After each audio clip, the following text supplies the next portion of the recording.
morning. Welcome to the Los Angeles World Affairs Council and Town Hall. I'm Kim McCleary, President and CEO, and it's my very great pleasure to welcome you all to today's program. Thank you for all your ongoing support. And if you're not yet a member of the World Affairs Council Town Hall, please consider joining. It's a great way to support us and check out all of this fabulous quality program like today. If you would like to submit a question to our speaker and moderator today, there's a control panel on the right-hand side of your screen where you can type in your questions. Jessica DeGanzik, our Vice President of Events, will be managing your questions during the Q&A portion of today's program, which will start in about 30 or 35 minutes.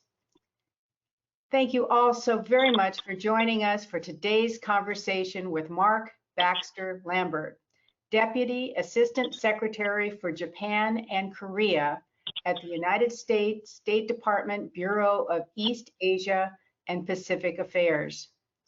Today's program will be moderated by Erik Mobrand, Korea Policy Chair for the RAND Corporation.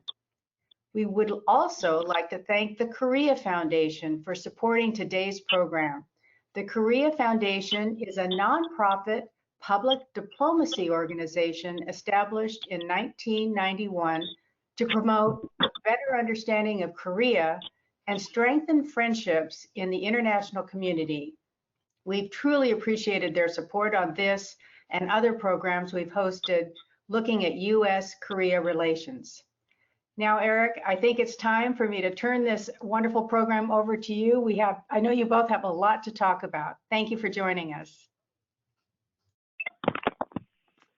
Thank you for the introduction, Kim. It's an honor and a pleasure to share the stage here with Deputy Assistant Secretary Lambert, who can tell us quite a lot from his expertise, given his current portfolio covering Korea and Japan, but also from his past work in other positions within the Department of State and related to Asia. He has a long career of service working for the U.S. on the region. So we're really fortunate to have him and his expertise with us today. I'd like to start with maybe a simple question, but can help some of us here understand what you do. Can you tell us, the Assistant Secretary Lambert, what does a DAS do? Well, thanks, Erik. Let me start off with thanking the World Affairs Council and others for putting this together. I wish I could be there in person. I miss the West Coast. I grew up in Oregon. But to get to your point, what a DAS does, that's what we call a Deputy Assistant Secretary. I'm the highest ranking official that works exclusively on Korea and Japan. I answer to an Assistant Secretary, Dan Crittenbrink, who covers all of East Asia. He in turn answers to our Undersecretary for Political Affairs, our Deputy Secretary of State, and of course to Secretary Tony Blinken. In that capacity, I run two offices, the Office of Korean Affairs, the Office of Japanese Affairs, and we are tasked with understanding issues involving these two treaty allies of the United States, providing policy guidance to our bosses, coordinating with the interagency here in Washington, the National Security Council, the Pentagon, the intelligence community, the Treasury Department, and others, and then also serving as a link to our counterparts, the foreign ministries in Seoul and Tokyo, and their interagency as well. I see. Okay, so you are the top person who's working exclusively on this set of countries in the region, and you are collecting information, understanding what's happening in those places, and linking it up to what U.S. State Department is doing there and in the region. Does that mean, at least in normal times, you would be spending a lot of time traveling to the region? Or is it mostly Washington? Yes.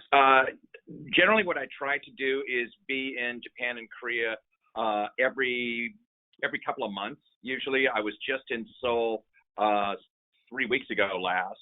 I was supposed to go on to Tokyo as part of that trip, but then, of course, as we've all seen with the Omicron variant, we had to pull that trip down because of the tighter travel restrictions the Japanese have put into place. But just like we're demonstrating here, lots and lots of virtual conferences. While these are good, there's no substitute. Diplomacy is a very old-fashioned and tactile sort of business. There's no substitute for face-to-face meetings. So I'm grateful when the Japanese and the Koreans come here, which they do as well quite frequently. That's interesting, and that's a good point about diplomacy. So under pandemic conditions, this changes quite a lot. You cannot have those kind of informal ties, which perhaps have been important to maintaining friendships in the region. No, they really are. And particularly with two countries like Korea and Japan, you know, the foreign policy or the North American watchers in both those countries, we've known for years, and we have good, strong relationships with them. And sometimes you need to have those quiet one-on-one conversations. Sometimes you have the more formal and set-piece conversations. But what we do is very much a face-to-face thing. So we've been having some learning. We've had to learn new ways to do things. Interesting, right? We've all had to experience the conditions of lockdowns and restrictions in different ways, and I guess in diplomacy we have our own way as well. And I imagine that the diplomatic missions from the U.S. are quite large in Seoul and Tokyo. About how large are those offices? Well, both are among our largest in the region. I think right now Beijing is our largest embassy in East Asia Pacific. Tokyo is probably number 2. I wouldn't be surprised at all if Seoul's not within the top 4 or 5. And it's been empowering to our missions too, because you know, the last few decades we've gotten used to shuttle diplomacy. We're relying on our embassies a lot more to do the things and to be the champions for U.S. policy. That's interesting to hear. It makes good sense. They are there on the scene, and they can be talking to people, having those conversations that it's difficult for yourself or others in Washington to do today, right? That's right. Interesting. So I think when we talk about foreign policy, we often talk about foreign policy challenges and difficulties, and it's always easy to find difficulties. But I'm wondering if we can start by talking about something more positive. If there's any particularly bright spot in U.S. engagement in the region that you would like to highlight. I mean, we hear through popular culture and all this, we hear positive things associated with South Korea. At least anybody who is following Netflix and all of that, we're exposed to some happiness in connection with Korea. But is there another story that you think is quite positive in U.S. ties with the region? Well, absolutely. I don't think there's been a better time to be focused on our country's relations with East Asia. I know I'm sort of speaking to the crowd dealing with a West Coast audience, but you know, the bright spot is really the dynamism we're seeing in the whole Indo-Pacific region. 60% of the globe's economy, 2/3 of the planet's economic growth over the course of the last 5 years, home to half the people on Earth, 7 of the 15 largest economies. You mentioned the cultural outreach. I mean, things like Squid Games and the pop group BTS. Everyone on Earth is following these things. We see it in our food. We see it in the movies or the garments we wear. The influence that both Japan and Korea, but the rest of the countries in East Asia have. Yeah, those are good points. I mean, previously when I've spent time in Seoul, I get a sense that there's quite a lot of positive energy in a place like that, especially in recent years. Even as there are serious issues in the background and in daily life, there is some positive energy, and perhaps especially with foreign visitors to Seoul these days, there is a positive sense stemming to the things that you have highlighted, such as the dynamism in the economy and the popular culture. Right. No, that very much so. And you know, it surprises people who haven't been where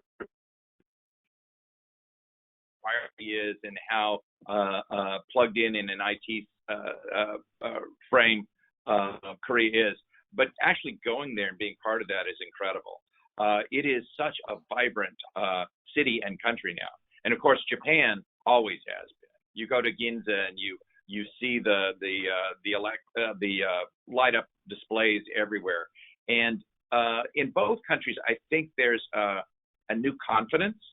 You know, in the case of Korea, you look at how the average Korean has responded to things like the Ebola outbreak in West Africa, and they're very proud of the fact that here's a country that was the recipient of U.S. Peace Corps back in the day, that has gone from being war-torn in 1953 to our sixth largest trading partner, a member of the G20, this source of pop culture around the world. It's pretty impressive, and it's an impressive model for other countries. That's a good point. So in the course of the U.S. relationship with the ROK, we've seen this tremendous transformation in South Korea in all aspects of the place, isn't that? Mm-hmm. Right. And the both Japan and Korea the dynamism in those economies is strongly tied to the United States, perhaps especially to the West Coast. But it's also increasingly tied in other parts of Asia, including in South Asia, where there's some investment and trade, Southeast Asia. And you have experience also in Southeast Asia, having, I believe, served in relation to Vietnam. And so you have background in looking at both Southeast Asia and East Asia, and perhaps you've seen directly how these parts of Northeast Asia have become more tied to Southeast Asia, perhaps in ways that are less visible from an American perspective, or at least for people sitting in the US and reading American news. Can you shed some light on those growing ties between East Asia and Southeast Asia for us? Sure. It comes as a surprise to a lot of people when they go to Vietnam and to see the Korean investment there. You go outside of Ho Chi Minh City or outside of Hanoi, LG, Samsung, all the other Korean chaebols have big manufacturing interests in Vietnam, but that's true in other parts of Southeast Asia. I think it's no coincidence that the U.S. Indo-Pacific strategy, Japan's free and open Indo-Pacific, and Korea's new Southern strategy all overlap with the 10 countries of ASEAN. We all have a shared interest in the growing prosperity of that area. You know, all of our companies are increasingly looking at those countries not only as manufacturing centers, but also as markets. So one of the things that we're really working on, and that both Korean President Moon and Japanese former Prime Minister Suga agreed when they visited Washington, was a joint focus on the countries of Southeast Asia, looking at green energy, looking at smart cities, looking at ways to help those countries develop. We see it's in our shared interest to work in places like Vietnam and the Philippines and Indonesia.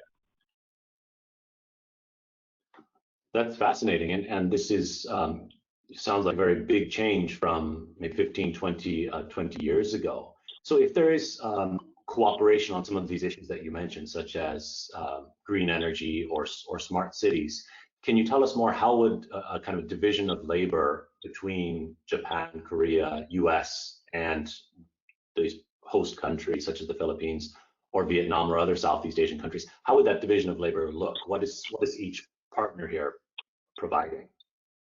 It's been happening organically for a few years now. For instance, when I served in Hanoi, we would have sort of ad hoc meetings with the Japanese and the Koreans, talking about how we could work with Vietnam. At that time, the Chinese were being pretty aggressive in the South China Sea. So we all agreed to try to help the Vietnamese build from scratch a Coast Guard. So each of us separately provided, we call them excess defense article, Coast Guard cutters that the Vietnamese then refurbished and made the backbone of their Coast Guard.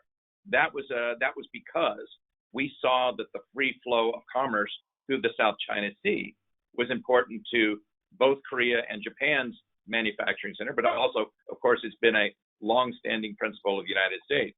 We've been an Indo-Pacific trading country for 200 plus years. That's an interesting point. That's a great, really concrete example of what sounds like a successful collaboration among these countries in the region. And now what we're trying to do is take that ad hoc set of structures that was being done, you know, in the various capitals and make it more systematic. So we've agreed to have more serious and interagency discussions bilaterally with the Japanese and bilaterally with the Koreans on what we can do together. Some of this will be just comparing notes so that we're not duplicating efforts. Some of it could be actually working more collaboratively on education projects or infrastructure projects or other sorts of things. We'll be very busy in this area in the coming year. That's interesting. Yes, I was going to ask next about development assistance and infrastructure, because we've seen that places like South Korea, Japan, and China in its own way have been very active across Southeast Asia, maybe especially in mainland Southeast Asia, in doing various forms of assistance, particularly in terms of infrastructure building. And I wanted to ask about kind of is there a U.S. role there so as to ensure there is not duplication from USAID or from other efforts from the United States, or some kind of coordinating role that we play? Very much so. For instance, helping these countries in Southeast Asia develop a modern internet and cyber capability involves everything from physically building such a network to ensuring that it is secure from hackers or piracy or state actors even, to making sure that it meets international norms that ensure privacy.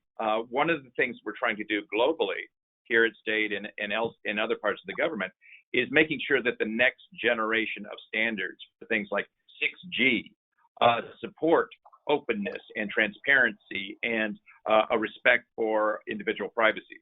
As you guys know, in California, I mean, this is very much a cutting edge issue here in the United States, but it is also globally.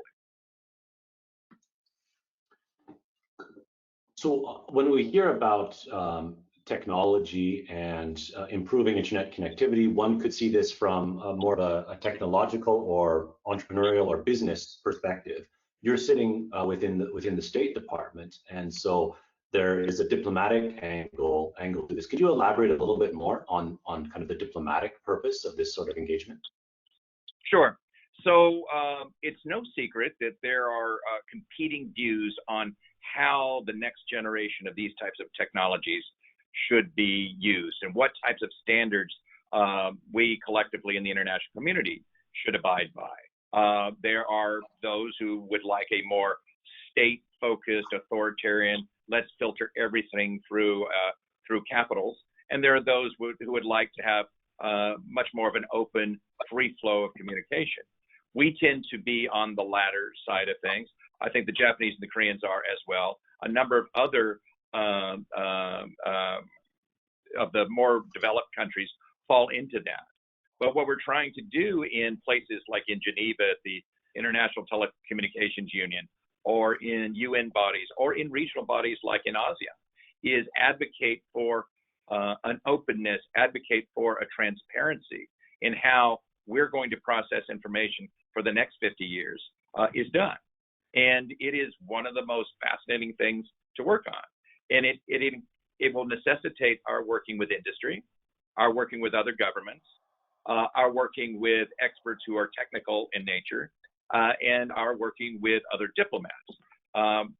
In the past, we would stovepipe these things, and you know, diplomats, we never dealt with these, but they are by definition transnational, and we've had to up our game to bring on new people who have skill sets and educate ourselves on how better to do these things.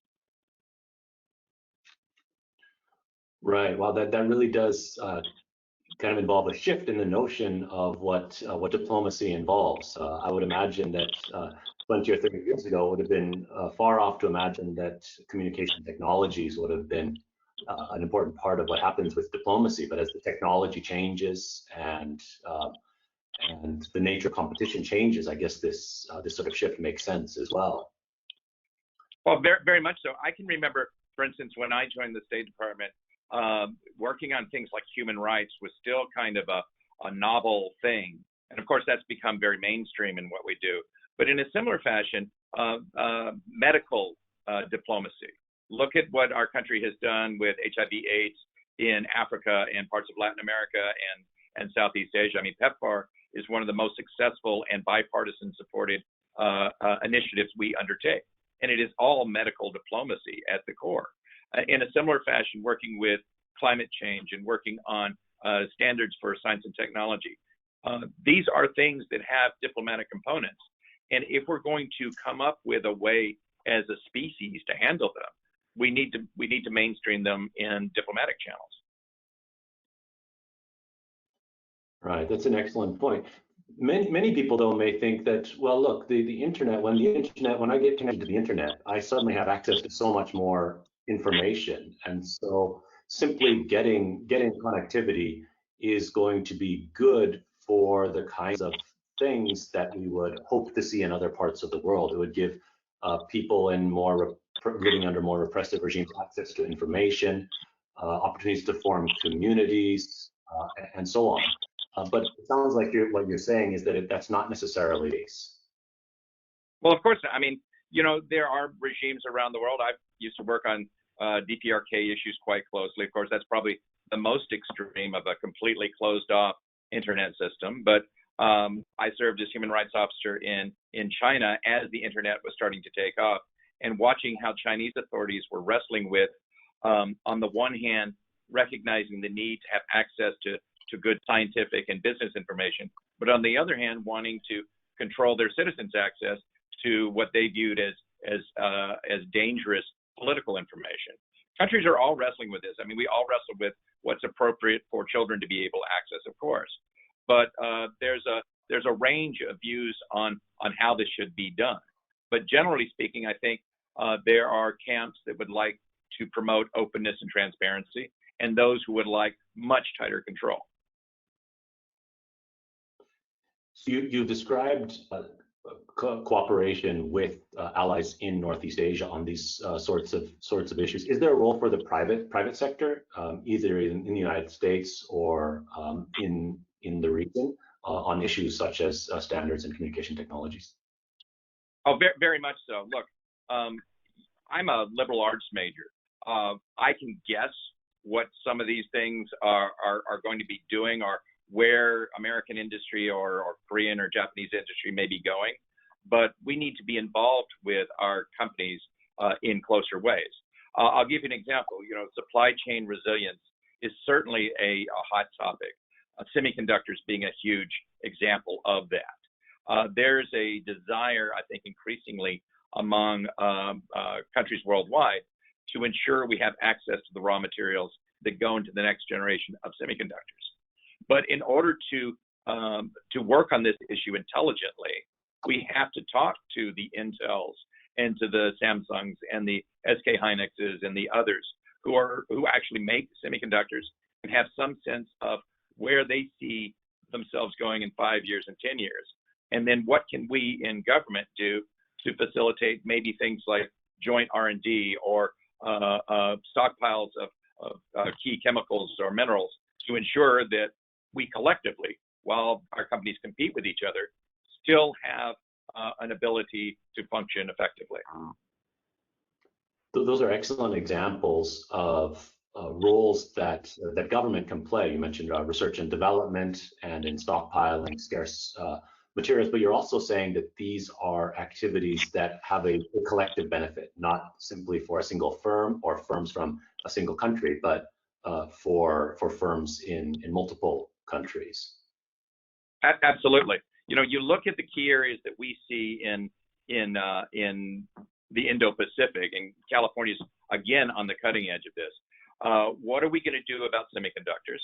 You're looking at this wonderful investment that's coming from both Korea and Japan into our country, making next generation batteries. Well, there's an awful lot we need to know about what sorts of input do our companies need and do our friends' companies need to make those batteries, and do we have ready access to those minerals and those chemicals?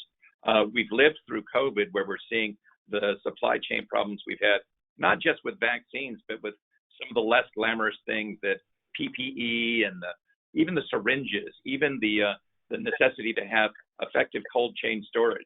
A lot of this is requiring us, even though we're capitalist countries and our companies are going to compete, we're going to have to collaborate in ways that we haven't for a long time, to ensure that our kids are ready for the next challenges, because they're going to be coming.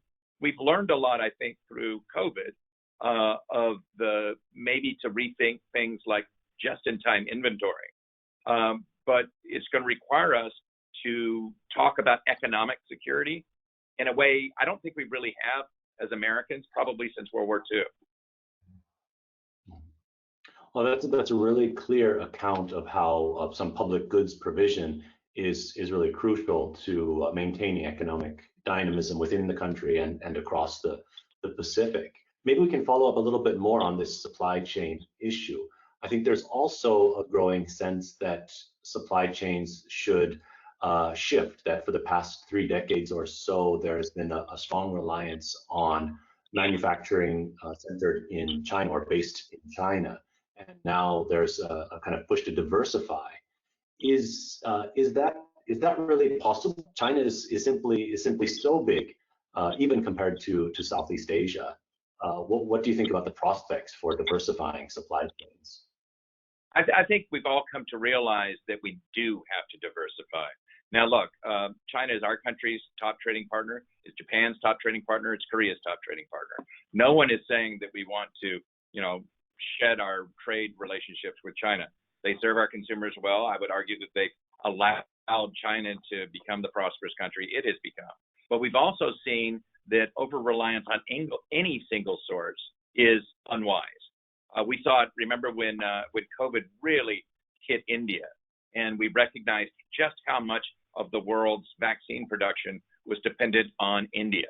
And it overnight shut down for a while, and the strains that caused. We need to have multiple sources. Similar with rare earths, with key chemicals, with key components. China's still going to supply a lot of this stuff, I would predict.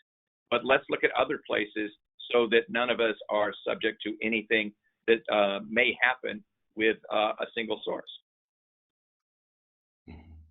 I imagine that this also, in some ways at least, matches with transformation in the Chinese economy itself as it shifts to doing more higher value added sorts of things. Absolutely, it does. I mean, some of this shift of manufacturing from China to Southeast Asia or to South Asia or to Latin America, companies were making these decisions anyway as China moved up the manufacturing chain. It's no longer the world's cheapest place to make things. And so companies are having to make longer-term decisions about where they're going to move. I think government can play a role in this, in facilitating things. I mean, cost is going to be a huge part of this. One of the reasons why China has been able to be the sole supplier of some of these rare earths is they're affordable. The prices in China are so good. Is there a role governments can play collectively if we find other sources to wean ourselves of an over-reliance on a single source to make the costs competitive? Because if you find a source in country X, but it's 50 times as expensive, that's not really a viable alternative. Right. Interesting. Your comments so far have shed light on important aspects of the U.S. role in promoting cooperation between Northeast Asia and Southeast Asia. Could we direct the discussion in a more specifically security direction? There are really tricky security issues in the region, including in the Taiwan Strait and the South China Sea. And an Indo-Pacific strategy would also, I imagine, include addressing these security issues and trying to have American allies in the region on board. Can you say a little bit about how you bring Korea and Japan into the U.S. approach to the region more broadly? Well, very much. I mean, as most of the members of the World Affairs Council knows, our alliance, both with Japan and Korea, at the core is a military alliance. Our country doesn't have many military alliances. We have 7 globally. You know, NATO, the Rio Pact, that's the one everyone forgets about. Australia, Korea, Japan, the Philippines, and Thailand. And Richard Armitage, who was like the mentor to so many of us when I joined the Foreign Service, reminded us that being an ally of the United States should mean something. Mexico is a good friend. Singapore is a good friend. But an ally is a country to whom you're willing to die for. And that is something that we can't forget. The Japanese have been very supportive of us through the years since World War II. The Koreans have supported us in every military engagement we've been in since 1953. At the core of our relationship with both those countries will be the protection of South Korea and will be the protection of the Japanese home islands. However, as both countries have grown and have expanded their capabilities, it's significant that their militaries are doing things that would have been unheard of a few years ago. I remember I served in Bangkok when the 2004 Indian Ocean tsunami hit. And the Japanese Maritime Self-Defense Force made a deployment to Southeast Asia to provide relief supplies, the largest deployment of Japanese naval assets since World War II. And nobody raised concerns. The Koreans have been involved in sending ships to the Horn of Africa to help with the anti-piracy efforts there. One of the things that I think both of our strong allies are trying to do is expand their capabilities in order to protect the free flow of commerce. I think it's significant that both countries have made strong statements about the Taiwan Strait. If you look at the joint statement that President Moon and President Biden signed on when President Moon was here in Washington, it mentioned that specifically. 2 weeks ago, when Secretary of Defense Austin was in Seoul for talks with his South Korean counterparts, they issued a joint statement that also included the importance of the Taiwan Strait. That's significant because it's showing that Korea and Japan, I would argue together with Australia and others, are looking beyond their immediate territories at what constitutes security. I would urge people to take a look at a speech that Secretary of State Blinken made in Jakarta day before yesterday, where he laid out 5 components of what we're trying to do in East Asia. And one of those is, of course, focuses on security. And he used the phrase integrated deterrence.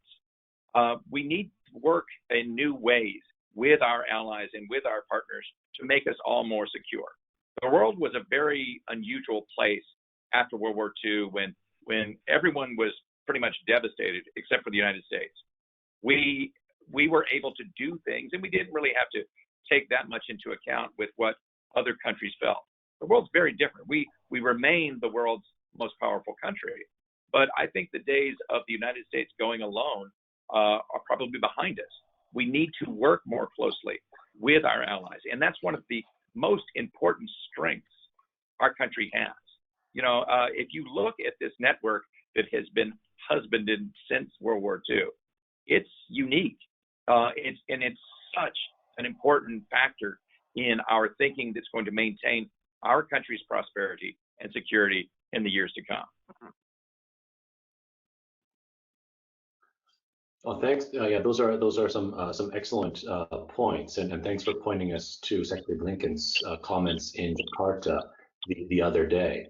Yeah, the issue for many countries in East Asia and Southeast Asia is a very tricky discussion of growing tension between the United States and China, and I think the tensions are felt somewhat differently by the different players. For Korea and Japan, I don't think there's any security or military issue there, but it's more economic. That, as you noted earlier, the strong economic ties between these places and China are really so big now. In Southeast Asia, there's a bit more. There's the economic side, then also the more military and security side. So this is very tricky for many countries in the region. There's lots of discussion of within these countries how they can position themselves between these two larger powers under these new circumstances.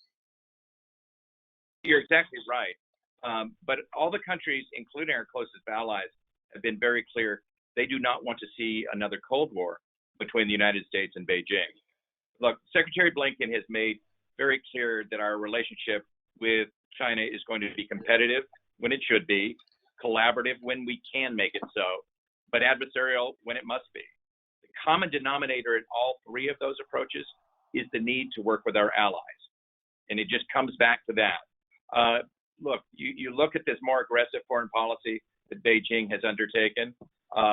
China is the only competitor out there capable of combining its economic power, its diplomatic might, its military and technological power to fundamentally challenge the open and stable international system that I would argue has served the world pretty well since World War II. Our goal is not to hold China back. Again, it's our largest trading partner. If we're going to successfully tackle climate change and things like COVID, we have to work with the Chinese. But we do need to work with like-minded countries to uphold the rules-based order that has led to China's own rise. Good. Baxter Lambert, I'm going to ask one more question here before we turn over to questions from our audience. So you're talking about the need for more cooperation in the region. Is there a role for more organized multilateralism in the form of a trade pact or other sort of regional body? Will this be crucial to getting the sort of cooperation that is needed, do you think? I think any effective strategy in dealing with the Indo-Pacific has to have an economic component to it. You know, the State Department's Undersecretary for Economic Affairs, Jose Fernandez, just left Tokyo last night and is on his way to Seoul right now to have very deep discussions about where we see ourselves going. How can we work on supply chain? How can we work on digital economy? How can we work to ensure the cyber arena is safe? And the standards that we talked about earlier with artificial intelligence and 6G and those types of things. I know a lot of people have been critical that the United States is not in CPTPP. We hear that a lot from our allies. But we think that even without the United States being in TPP, there are many things that we can do in the economic realm that is vital not only to ourselves, but to the prosperity of the whole realm, of the whole region. Okay, great. Thanks. I'm learning a lot here about cooperation and U.S. efforts in the region. I'd like to turn the microphone back over to Jessica now, I believe, and she will take us through some questions from the floor. Thank you so much, Erik. Before we launch into the Q&A session, just a reminder that now through December 31st is our end of year giving campaign, which helps us to end the year strong and continue hosting important programs like this in 2022 and beyond. I will put a link to where you can donate in the chat, and we appreciate any gifts you can make to support the council. You can also visit our website and donate there at lawacth.org. And now we'll hop into the questions. So Baxter Lambert, this questioner says, thank you for your insightful comments. Can you share with us your perspective on former President Trump's visit to the DMZ, his meetings with North Korean President Kim Jong-un, and the lasting consequences of his visit and their dialogue? Well, I worked on DPRK issues during President Trump's administration. I think his trip, his meetings both in Singapore and in Hanoi, as well as the meeting with Kim Jong-un at the DMZ, of course, they were historic. I think that they showed bipartisan desire to find a solution to the DPRK problem. Look, we are committed to a lasting peace on the Korean Peninsula through dialogue and diplomacy with the DPRK. We remain committed to that. We have no hostile intent to the DPRK, and even today, we continue to make it clear to North Korea that we'll go anywhere at any time to talk about any aspect of a lasting peace and denuclearization on the peninsula. So I would argue that the policies of President Trump continue in many ways. We're committed to the framework that was laid out at Singapore. Unfortunately, to date, we're not making any progress I don't know if that's because of the COVID situation or other circumstances. Thank you. As Samsung will invest its semiconductor plant in Texas, there is much to cooperate in the tech diplomacy. Does the State Department's Science and Tech Diplomacy Unit have any projects going on with Korea and Asia? Absolutely. In fact, one of the things that Undersecretary Fernandez, our Undersecretary for Economic Affairs, is talking about with the Koreans is deepening that cooperation.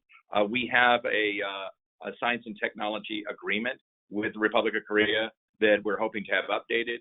I think it surprises people who haven't been to Korea for a while when they go and they'll take a tour of, say, Samsung's R&D factory. It's within sight of the DMZ. This right out of science fiction, just filled with examples of new technologies and new equipment that are going to be transforming the way consumers operate. It's pretty impressive, and I think that's the reason why a lot of American companies, Boeing and others, have opened up R&D centers in Korea. Thank you. As you stated, Korean investment in Vietnam factories has been sizable. What other countries in South and Southeast Asia has Korean manufacturing investment been active? Well, Thailand for a long time. Indonesia seems to loom large in Seoul's thinking, and I know the Philippines as well. But I think anywhere where there's good infrastructure or infrastructure that the Koreans can improve, they're interested in. I'm most familiar with Vietnam because I lived there for a while, but also when I lived in Thailand, you see it everywhere. Thank you. And somebody just mentioned Samsung, so this question is kind of a follow-up to that.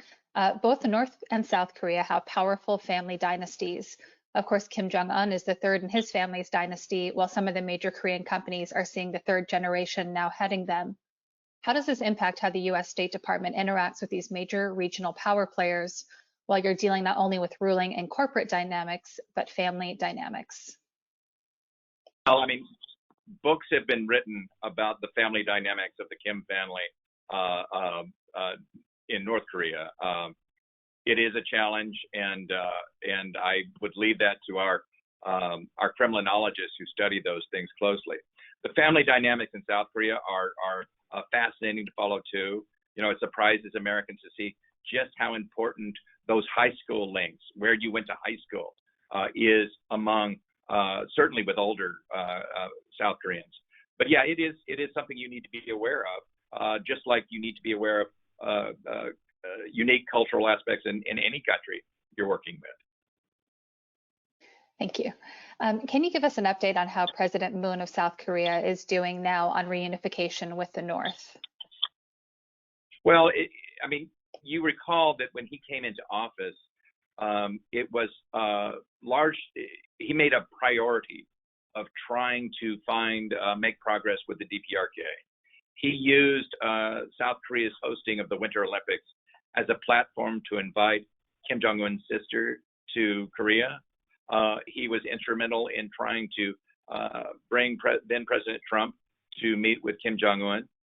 It's something he's passionate about. The man was born in what is now North Korea, and it's obvious that this is something that he's sincerely interested in. I think since he's going to be leaving office in May of next year, the elections will be in March, he's looking at part of his legacy now. And I think nothing would make him happier than to have some sort of progress on the DPRK issue before he leaves Blue House. Thank you.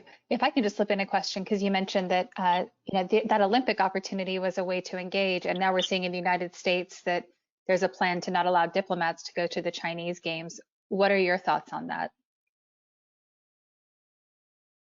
President Biden said it very well. Approach to human rights is something that is one of our core beliefs in the United States. We felt like we had to make a statement calling out the human rights atrocities in Xinjiang. This was a way to send a message by not adding to the pomp and grandeur of the opening ceremony by having American officials there.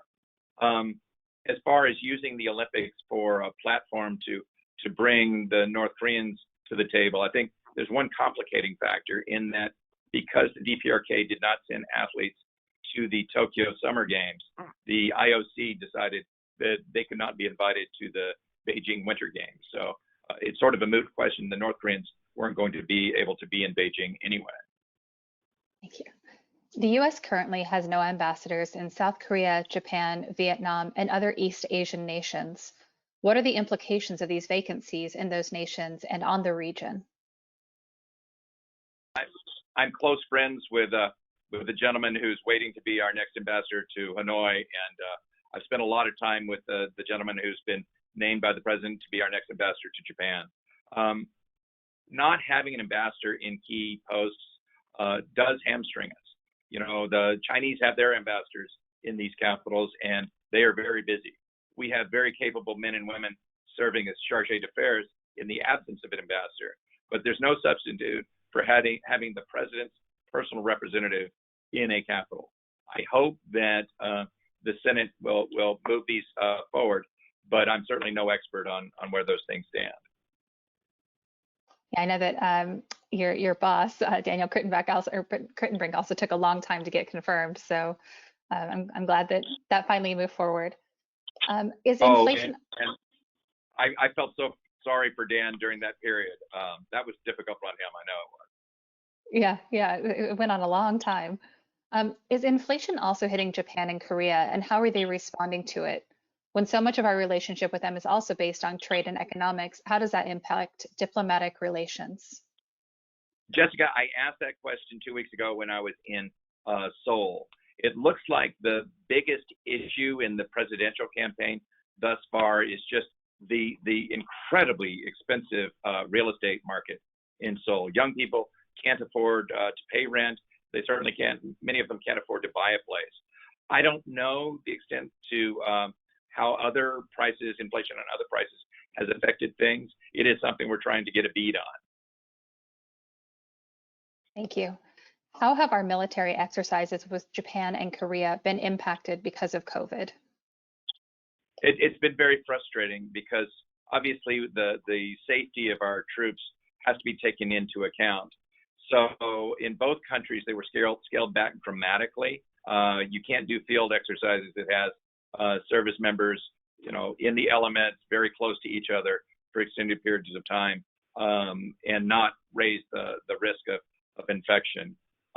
It does concern us from a readiness standpoint, because in order to do their jobs effectively, they need to practice not just as American units, but practice with their Japanese and their Korean counterparts.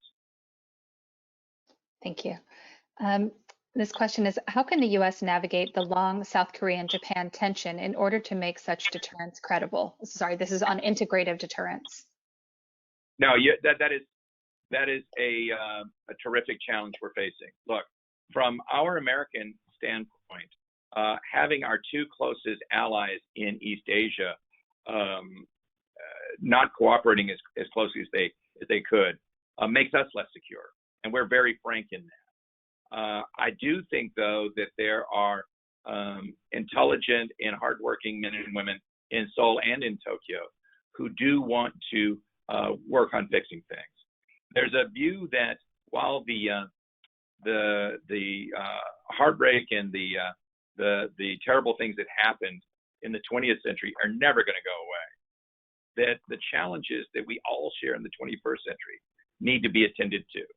A lot of us would like to see those historic issues dealt with in a mutually satisfactory way so that they do not jeopardize our ability to work comprehensively together on these modern issues. And I'm not just talking the traditional security issues, but also on our ability to face climate change, our ability to do supply chain work together and other things together. This is a major priority for us.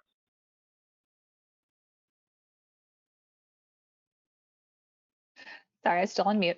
Do we plan to try to re-enter the TPP or the CPTPP? And if not, why not?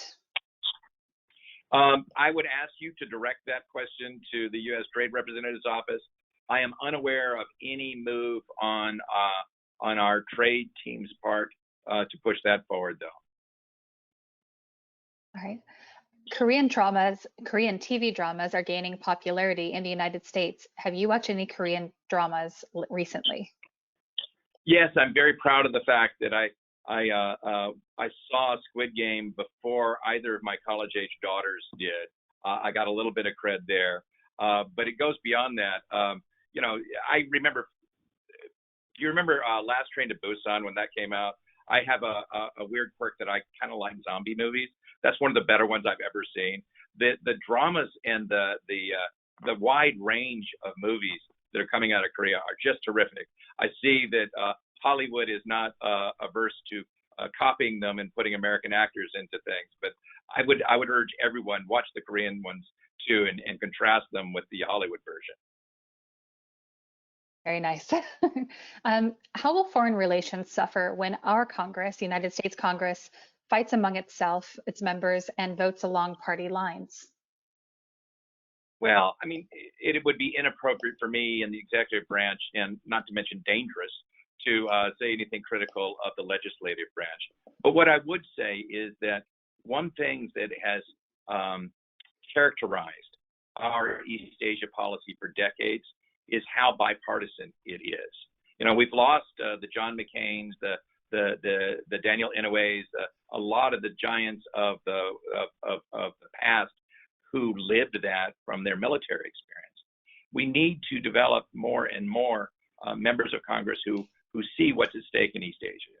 You talked about the tremendous investments that Samsung has done, the investments that other Korean and Japanese companies are doing in our country. I think it's important that members of Congress follow up by getting to know Japan, getting to know Korea. I noted that Senator Ossoff of Georgia was just in Korea shortly after one of these big investments were announced in his state. That's the type of link that is going to be very important, and it should be supported bipartisan. These investments that Samsung and SK Hynix have made in Kentucky, a very red state. I think that the Kentucky congressional delegation, once it's safe to travel, should go and see Korea. Thank you. What are U.S. interests in Vietnam? Is it a trading partner, or is it collective guilt we feel after the Vietnam War? Wow. Well, I know I certainly felt that. You know, there's something about Vietnam that resonates with every American, myself included, who has visited there or served there. That tragic chapter in our country's history, again, the history is never going to go away. You can't change that. But I think it's a real credit to the people of Vietnam how forward-thinking they are. They don't forget their past either, but they would like to build a stronger relationship with the United States. I think it's, you look at the investment from American companies. My information is probably old, but when I would serve there, Nike, in either through it directly or through its subsidiaries, employed like 250,000 Vietnamese. It's a huge manufacturing center for American companies. We have so many Vietnamese Americans in the United States, and interestingly enough, I know several of them in Southern California who they themselves have gone back and are investing in Vietnam. It is such a tremendous relationship that is going new directions. I think in part because of the history. You know, the men who were veterans from both parties who helped normalize relationships, our diplomatic relation with Vietnam illustrated that. Thank you. Yeah, it's hard to kind of get a sense of what Vietnam is like now, because so much of what we see in American culture is obviously around the war dramas and things like that. So trying to understand how far Vietnam has come since then is I don't think Americans are as aware of it as they should be. Right, I agree. All right, and this is our final question. You are a fast answerer, so I appreciate it. And then I'll turn it back over to Erik. The U.S. is overly reliant on Taiwan for computer chips. Korea is a major player. Is the U.S. government doing anything to encourage more Korean manufacturing of computer chips to spread our reliance? Well, you yourself noted the largest single foreign direct investment in the history of the United States is in Texas. It's the Samsung semiconductor factory.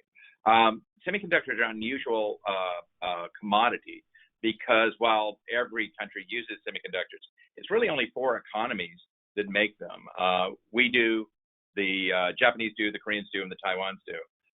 I don't think it is weaning ourselves of dependence on Taiwan so much as working with the manufacturers of semiconductors to ensure those secure supply chains that I alluded to earlier.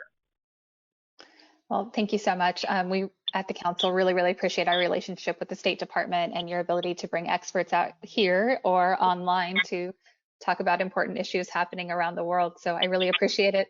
And also thank you to the Korea Foundation for supporting today's program. Erik, I'm going to turn this back over to you. Thank you. Thanks, Jessica. One quick correction here. President Moon Jae-in was born in South Korea. His parents come from the northern part of the peninsula, and so he has close family ties. Officially, his hometown is in the north, but he himself was born toward the end of the war, just after the war in South Korea. Well played, Erik. You are correct. I stand corrected. Thank you. No. Baxter Lambert, this discussion has been illuminating and I think really helpful for underscoring the importance of cooperation between the United States and Korea and Japan and other partners in the region. I think you have really shown us the variety of areas where we have mutual interests, where there are things that government and private actors can do that are good for everyone involved. And I think this discussion is very helpful. I hope there are more public engagements of this sort, not only in the US, but between the US and Korea, Japan, and other parts of the region, because getting this message out that you're giving us, I think is really important.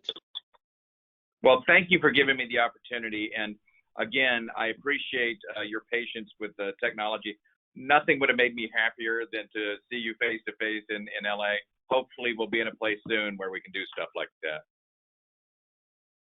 Okay. Well, again, thanks so much, Baxter Lambert. I think we can now draw this session to close. So I'll invite Kim to make some final remarks here. Erik and Deputy Assistant Secretary Lambert, this was, as you said, Erik, such an illuminating and informative discussion. I'm hoping we can bring you back next year. There's just so much more to cover. We wish you just the best holiday and New Year. And again, please come back. This was terrific. I will come back anytime. Great. Thank you both so much. Bye-bye. Thank you. For our viewers, this is our second to the last program of the year. Please tune in next Tuesday for Politics in the Time of Coronavirus at 5 p.m. with Dan Schnorr to finish up our year. But we have a terrific lineup of both in-person and live stream programs planned for you for next year. So as you're sipping your eggnog over the holidays, look into our website and you'll start seeing some new programs populated that you can start registering for in December. Thank you again to the Korea Foundation for supporting today's program. Everybody, see you next week. Thank you for viewing. Take care.